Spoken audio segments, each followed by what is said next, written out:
Hey everyone, our team name is called Tygoon. We're a team of 5 people. I think some of us couldn't make it tonight, but us 4 here, we're going to talk about our project.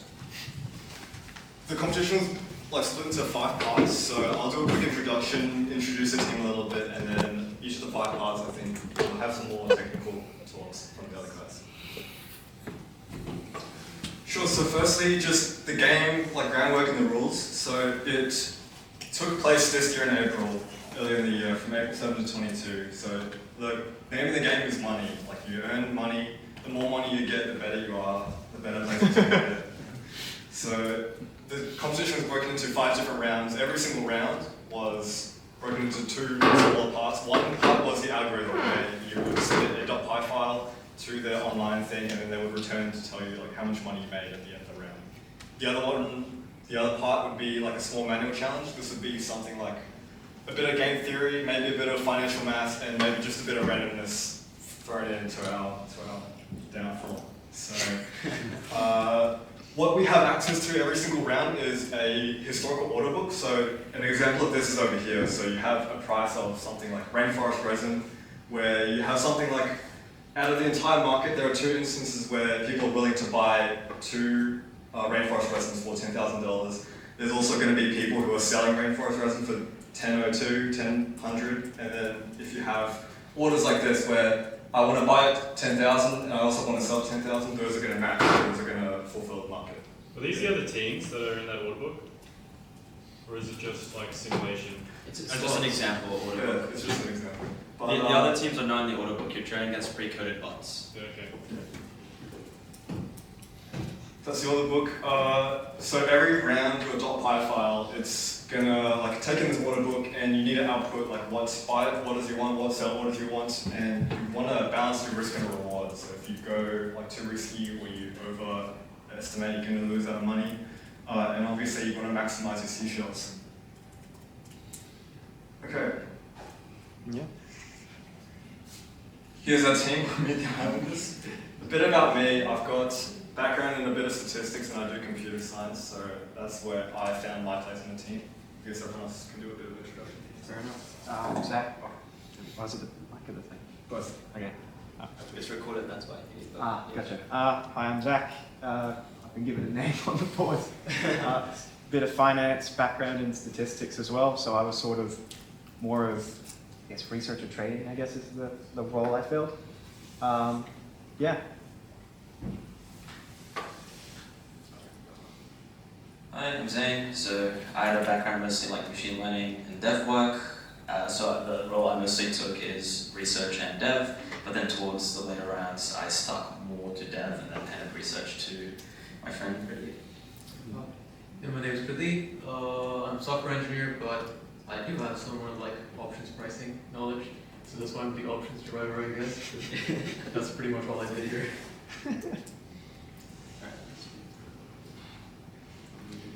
Okay. This is just a bit about our performance. So you can see after every 5 rounds, we went up, we went down.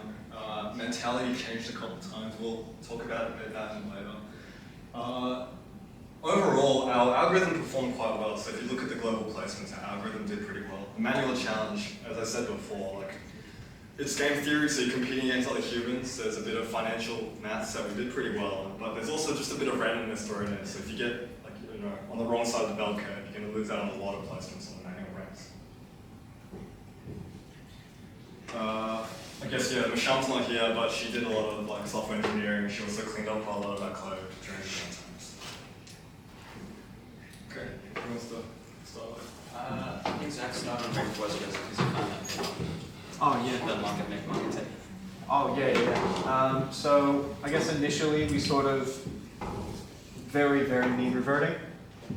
So the idea was initially, fit a process, which it was somewhat okay. Yeah. But then we sort of found, because we looked at previous teams who sort of did quite a lot of similar stuff, and then we found a market-making algorithm that was just enormously more performant, which is sort of a lot of the situation for a lot of the assets, which is sort of you try a base idea, which would be mean reversion or variance or something, and you think in theory it looks kind of great, And then of course something a lot more practical and is actually used in markets becomes largely more performant. I guess I'll move on to Zane to talk about the other assets. One of them being Squid, yeah. So Squid Ink was a bit of a pain in the ass, low-key. So in the first 3 rounds, we couldn't really get it right. It had massive swings. If you held a position, you'll just get absolutely destroyed because it would just swing in the completely opposite direction. So holding a position was the complete idiotic way to go about this. What we found is there was a mean reverting spread, and I can't remember what exactly we were mean reverting around, but it was some spread that I uncovered. I have to look at the code again. And then when we initially tried that, it was a bit better, but then there's a lot of false signals. So then if you just ran an EMA on top of that to clean out those false signals, it was actually very profitable. It stopped being really anal, and we could make a lot of money off it. So that's how we made a bit of money on Squid Ink. With kelp, there's a bit of correlation with rainforest and Squid Ink. I can't remember. I think we held more positions with kelp, and it just worked.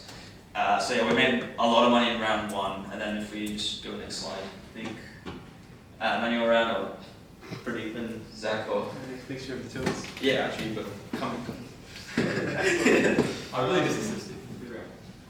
This one, to the side, it was basically just a transition matrix. This one we originally tried to do sort of efficiently, but then we realized very limited data, so you could sort of just brute force all the possible paths you could take, so 256, which resulted in basically everyone in the entirety of the tournament, I guess, getting the exact same and correct answer of It was that. only 900. I think only 900 of us got the correct answer. We had a tied first place. Right. Anyway, a lot of people, yeah, it was pretty much just brute force search through all the possible paths one could take. That's why I guess a mixture of the two.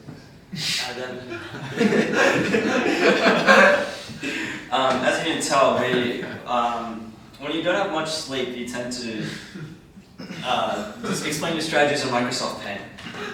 So in round 2, what happened is they introduced a basket, and each of these baskets had components. Immediately, neuron monkey activation, I just went, okay, this is easy ETF arbitrage. So what happens is if the sum of the components is greater than the price of the basket, I think, let me remember the directions. Would you short the components along the basket? You just inverse whatever the difference is. Yeah. Whatever, yeah, you just inverse the difference. So we did that first. I can't remember, I'm pretty sleepy. But as I said, I drew it here in Microsoft Paint. So basically, we'll wait for the theoretical price calculation of the components in the basket to cross over, and then that's basically our signal to basically hit the ground running and buy it. But spoiler alert, if you go next slide, they barely fucking crossed over. Yeah, as you can see, they never did, or barely did. So the signal just didn't execute. So what we did instead, we just market made until a signal presented itself, which also didn't make that much money because we'll get absolutely destroyed by the bots when we're market making. So then, next slide, guess what happened? I met this beautiful man up there. If you haven't met this guy, his name's James Hurst. He's an incoming graduate trader at IMC. He did Prosperity last year, and I was just sitting up in Croc, so if you're doing Mech-Eng, you might get access to Croc sometime. And then he just walked past me. It's like, what are you doing? And then explained my algorithm to him. He's like, idiot. This is not ETF arbitrage. The reason is, if you can't redeem the sum of the components to an ETF, it is not, you can't do ETF arbitrage. That just doesn't work. If you can't create and redeem, is what he said. So if you can't create and redeem, you can't perform ETF arbitrage. So our theory was completely wrong. He instead said, what you want to do is regress the components in the baskets, and then it will uncover, I believe, some mean reverting spread once you clean the noise. If you trade on that spread, infinite money glitch. Unfortunately, we were so under the pump, we couldn't get it right, but then towards, I think, the final round, we got it somewhat right, so we still made a lot of money from the underlying and some of the baskets. Croissants was, the bots just like croissants. So we just had to EMA that one to see what happened. We did pairs trading for djembes and croissants, so it'll be like a mixture signal between the two. We stopped trading jams because it was just bad. It was just a horrible strategy. And then we just did market making for the rest of it. And then as you can see, we did pretty well, so we made a bit of money. Ignore the dips. The dips don't exist. But you know, the money went up, okay? It went that way. Next slide. Yeah. Manuel, right? Oh no, I really just helped me money. Okay, this one, this is pretty much the only manual from here on. So it was, I can't remember how many containers, but it was basically containers had properties that would reward you depending on how many players would purchase them. So it was like multipliers, I think inhabitants. The more inhabitants, the less the dilutive effect of other players. Importantly, we don't know the portions of how many people select the each individual container, and so we sort of want to hedge is the idea here. So of course, the noisy sort of manual trader would immediately just pick any container with low inhabitants and maximum multiplier. Turned out to be the correct move, but not for a logical reason. The reason being was everyone came up with a maxi-min approach, which is over here. So basically, we want to maximize what's the worst possible situation, which is, of course, maximum inhabitants, highest multiplier.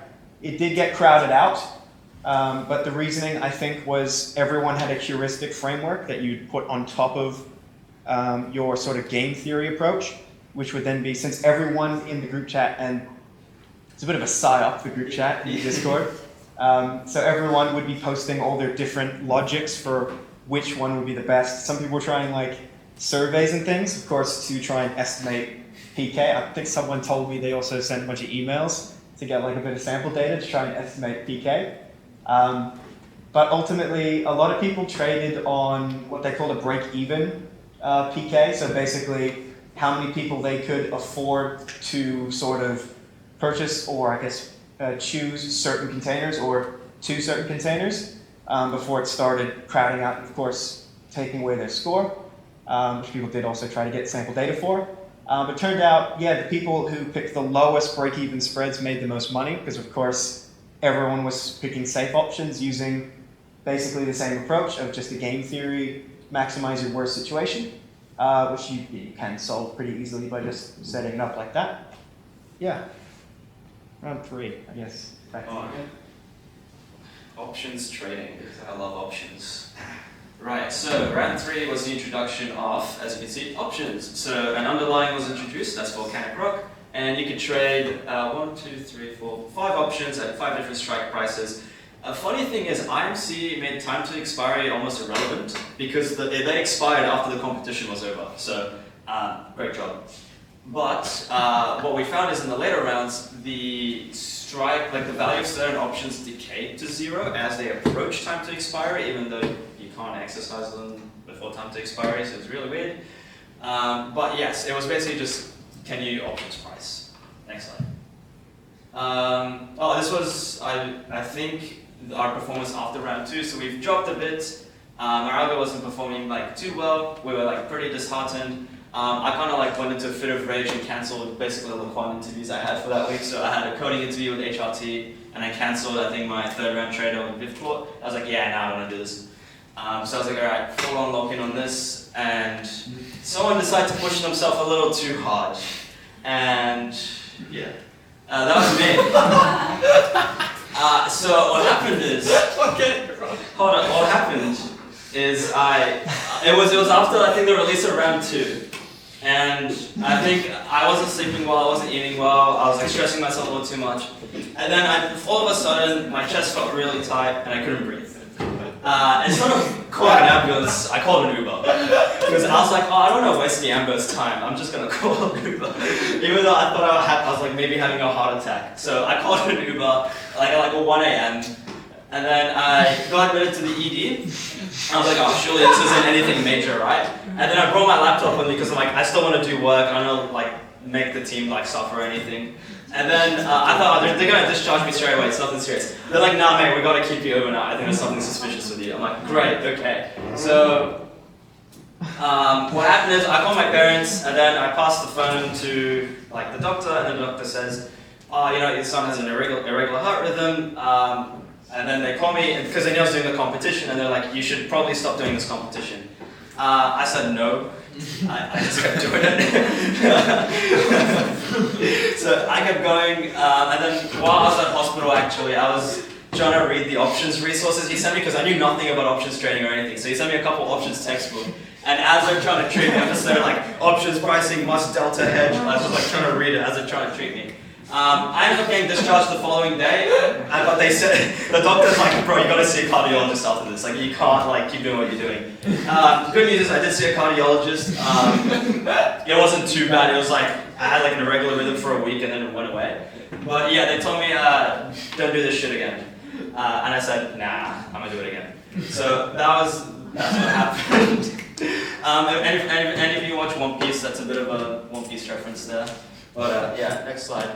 I made a visualizer while I was at hospital as well. So what happened is there was this guy named Jasper who made a backtester that everyone in the IMC Discord was using. It was starting to overfit by round 3. So the issue with the IMC backtester on the website is only does cumulative P&L. So what I wanted to do is I made a visualizer that takes the P&L, because it outputs a CSV, and just outputs it per asset P&L, so we can know which asset is underperforming or overperforming or any issues we're having.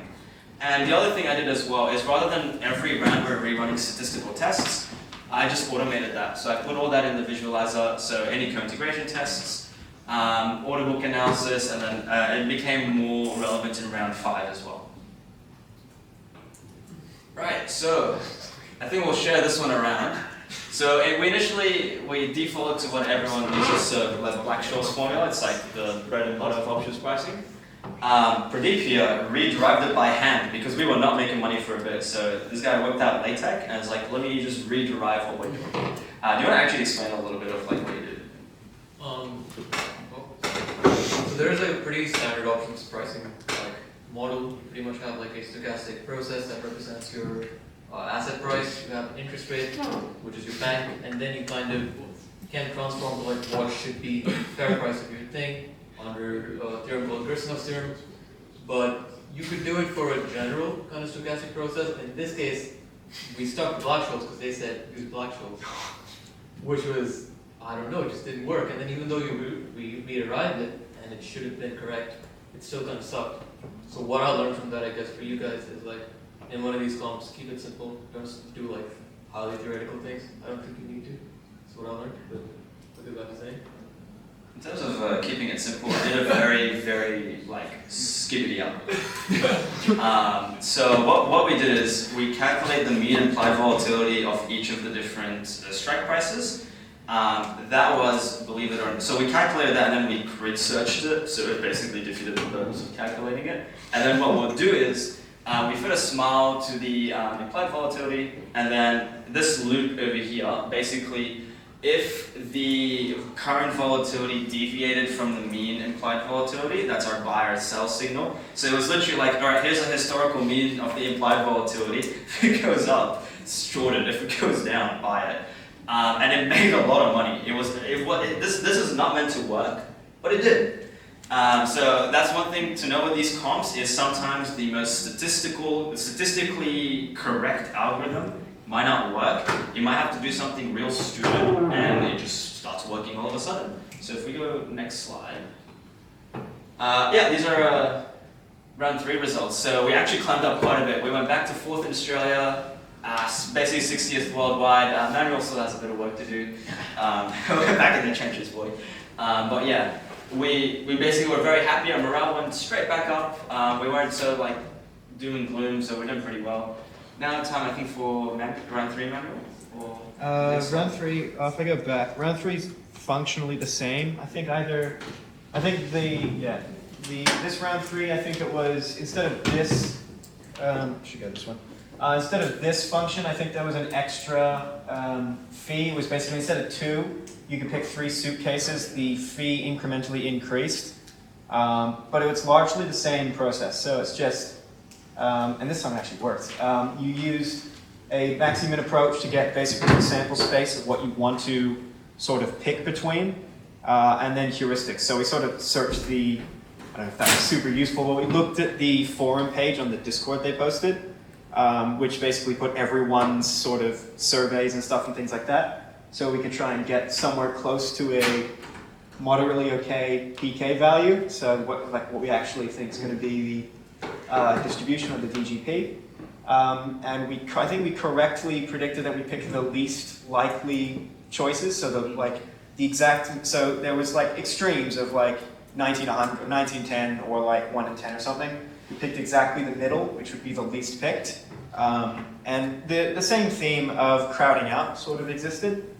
So we just picked the least likely.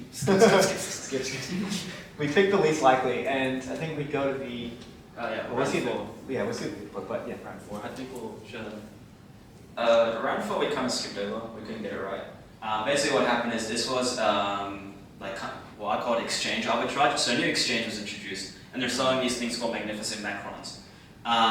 You could approach this in a very macro perspective, in the sense of like, these are the 4 things that impact the price of the macrons. And the naive approach, if storage constraints didn't exist, is you would buy all the cheapest macrons from both exchanges, you'll hoard them, and then you'll sell them back to both exchanges at a better price. But you can't do that because there was a fee. Like for every tick that you stored macrons, that would cost you a seashell fee, so you couldn't just hoard them. So you would have to find, I guess, arbitrage between both exchanges and then just buy and sell between the two. However, we couldn't get it to work because they sent another hint where they said sunlight hours and sugar prices, there's some model you can figure out and then you'd be able to better price or get a better fair value for the macrons. We didn't have time for that because what we were doing in round 4, if you go to the next slide, that slide. I'll talk about this in a second. But what happened is we're fixing all our old strategies. So we ignored this. So what happened is it would give you a false 50k profit, but what would happen is on the 100k tick, it would, this is a short position basically that we're holding, it would fill the order book. Whatever orders are there, whatever position you're holding, it will fill the number of positions. So if the price is really bad, you're basically going to get bombed straight back to 0 P&L. So macrons we couldn't really figure out. Michelle was trying to figure it out, but she got an eye infection, so I kid you not, she was coding blind when this was due, so that was pretty funny. If you go next slide. We still did pretty well, so Zach and Abhinav cooked on their manual rounds. Algo-wise, we went up, so 50th worldwide. Algorithm 69, funny number. But we're still 4th in Australia, and yeah, we basically made a lot of profit. So now, round 5 is the fun one. So this is where you get to see the bots that traded against you. Me and Roger ran an analysis on that, so we were trying to find which bots were most profitable. I found Camelot to be really profitable for the volcanic rock vouchers because as you can see, I hinted before, it decayed down to 0. There's basically no one's buying and selling these because they're basically worthless. Backtester was overfitting, so we were making no money. And yeah, I was like, let me use Camelot to trade options. But unfortunately, Camelot must have not passed her probation at IMC because she just stopped trading in the backtest. So I think she got 5-6 months in. The bot signals were really useless. We stopped using them afterwards. And then we go next slide.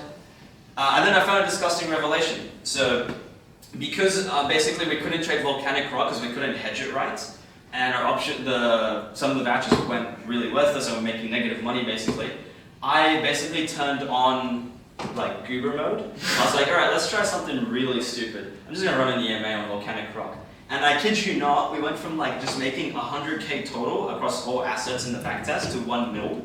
That's in Jasper's backtest. So we thought we were cooked. We thought we were gonna basically bomb the competition, and then an EMA basically saved us. So back to the point that we're trying to iterate, the simple approaches do really work. We literally around the EMA, suddenly we're trading the underlying really well because an issue with the hedging we had is because of our big baller positions, we would drive the underlying as we're holding certain strike prices. So that was really, really bad. But this worked. Apparently EMA just solves all your problems. When in doubt, just really use an EMA. But yeah, that worked. And then if we go next slide. Actually, you have a lot to say about this. That's interesting. So this one wasn't really, it was a portfolio task, so it was basically you had to allocate between 9 assets, I think it was, and percentage. So you had 1 million standard capital you got to assign percentage-wise. The important thing was you didn't get a returns vector, so no covariance vector, no returns vector. You just got like sentiment text, so just a bunch of news headlines.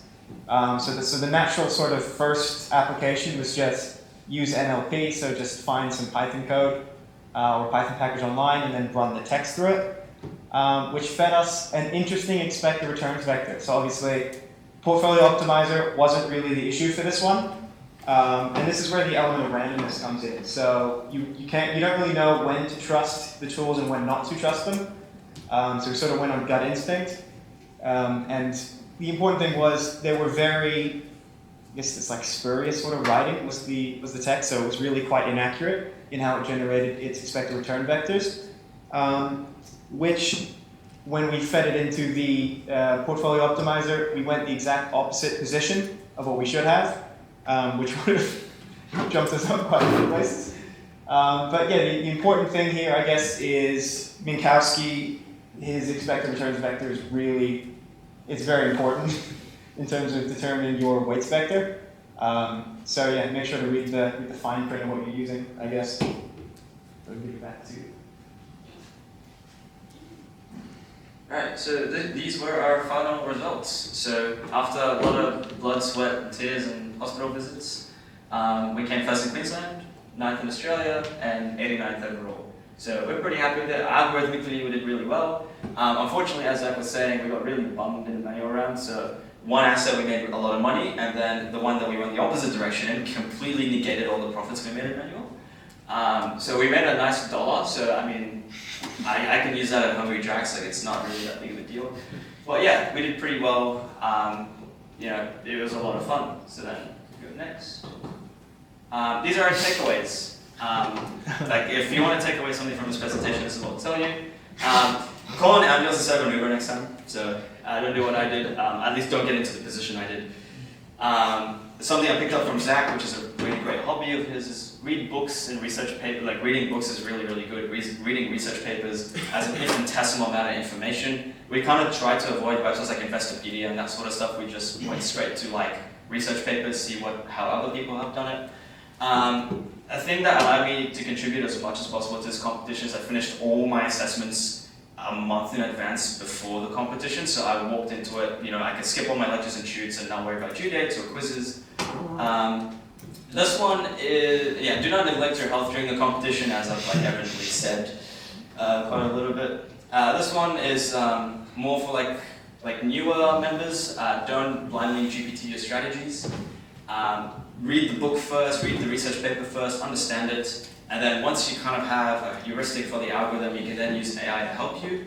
And if you do use AI, maybe don't film a reel about it. Also, have a good mix of skills in your team as well. So as you see, like in our team, we're very diverse. Like Albanov is really experienced with compilers and like very low-level stuff. Roger was also with Oracle with them, so he's very experienced with certain algorithms. His grid searcher basically saved like half our like strategies. Zach was really, really smart statistically, came from BAFE as well, so all of the finance knowledge did come from him. And me and Masham kind of had like more software engineering experience, so she was at Amazon, she was more familiar with clean code, clean practices, and I'm just the ML gooner basically. So we had the wide like range of skills in our team. And then the thing is with these comps, you might feel a little bit intimidated because it's a worldwide comp, there's like PhDs competing against you, there's everyone competing against you. If you go in to learn, you'll be fine. Right? If you go in just to learn some things, you can always try every year. Most people are doing 4-year degrees, 3-year degrees, 5-year degrees. You've got 3 years to do this. Like, you got heaps of time to learn. With Prosperity, this was single-handedly the most talked about project in all my interviews. Optiva was frothing over it. Every firm that I interviewed with loved it. I think Prosperity might have been one of the only reasons when I did my SIG final, they put me onto the tech stream because they're like, you know how to code strategies. We'll love to put you maybe tech stream possibly. So if you do comps like Prosperity, these firms love it. It's a gateway into these firms. Unfortunately, somehow not IMC, because we thought IMC would like it, but like they didn't really do anything about it. But in the end, just have fun. I didn't know Zach before this. I didn't know Abhinav before this. I didn't know Roger before this. We became really good friends out of this. So go into it. You guys, like, coming out of Prosperity is like suffer together. you come out really good friends. So I think that's really. Do you guys have anything to share? Some words of wisdom? Summed it up pretty well.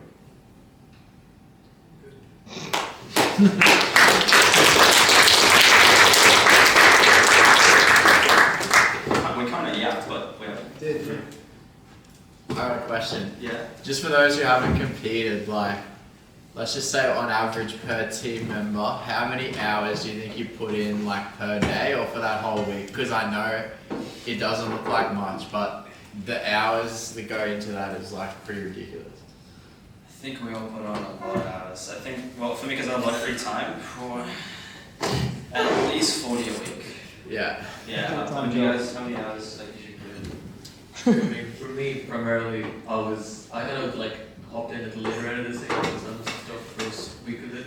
Pretty much, I was only like kind of exact first week. So yeah, second week, pretty much, it was also during the holidays, I believe. No.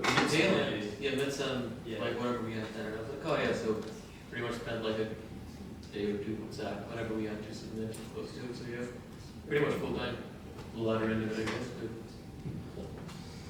I guess I'm a bit different. I think the main carry of our team is definitely like Zane, Zach, Abdel, Michelle. I think you guys did the bulk of the work, just not me. I think You great researcher though, bro. Let's say. I'm not a prolific coder. I'm not a prolific mathematician, but I did a bit of research on the side notes and stuff, and I just had fun in the game. And you, how many hours do you think? Yeah, probably 40 a week, yeah. Probably a fair estimate. Yeah. Did you guys know a lot of these concepts before you came into it, like arbitrage and whatnot? Did you know? Yeah, well, Pradeep and I worked on the underlying sort of processes and math behind. That's probably better. Pradeep and I worked on sort of the underlying statistics and math behind a lot of the trading sort of, not sort of the trading ideas, but more so like how to trade on BGPs and stuff. Data generating processes. Thank you. Which is more important than sort of knowing them outright, because a lot of them you sort of build up from either your trading band, well, I wouldn't say Bollinger Bands, but you're basically trading bands on a mean reverting spread or like some sort of BGP like that, or you're sort of betting on some sort of long-term drift.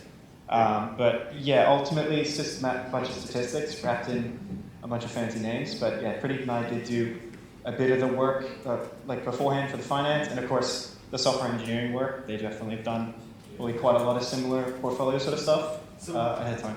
And what year of your degree was like? Did you cover that stuff in your degree, or was that stuff that you had to cover outside of your degree? Sort of electives, yeah. So yeah, a lot of like, I think fourth year stats stuff is sort of where a lot of this stuff comes from. Yeah, gotcha.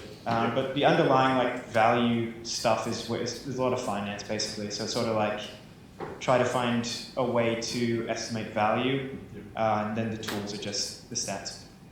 Yeah, well, very good stuff. Well, thank you. I think we walked into it not knowing much finance. He basically gave us all the resources, Yeah. and then we walked out of it very confident in all these techniques. Yeah, well, yeah. So like if you genuinely want to learn these techniques, like Prosperity is very good for it. Like that pressure, that like expectation to perform, it teaches you a lot. Yeah, gotcha. Yep. So the winning global teams came from like IIT. I think one of them was German, and IST, which they're basically like the Harvard of India. They're very, very hard to get into. And basically, funny story about them, they got caught cheating in the first 2 rounds. So they were hard coding their strategies to the bots and basically milking the crap out of the bots. And then the German team was like, we're going to be nice about this, and reported it to IMC. And they got shafted in round 3. So they were allowed to resubmit strategies, but their score was deleted.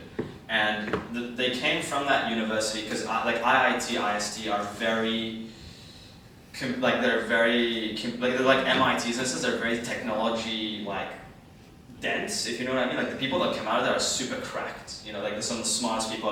Like some of the people that competed in this are quants at Goldman Sachs, or are quants in HFTs, like interning there. So they weren't eligible for prizes. So for context, if you are going to intern in HFT, like you have an offer to intern, or you have interned, you're not eligible for prizes in Prosperity.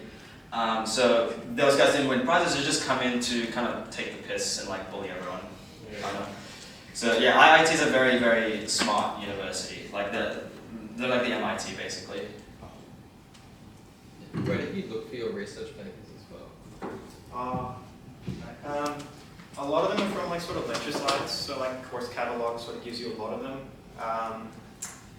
And then just sort of surfing around. So when you just sort of look on like SSRN, like archive and stuff, you sort of find the top papers. If you look up a certain strategy or like a certain kind of like price dynamics, you sort of run into the main papers people use. GitHub as well is a big sort of source of it. So like finding source code implementations, they usually have either a thesis or like at least a project they've got. But yeah, it's mostly just like the paradigmatic stuff that people use is the main way you find it. Thanks. I think that we have room for one more. Alright, last one.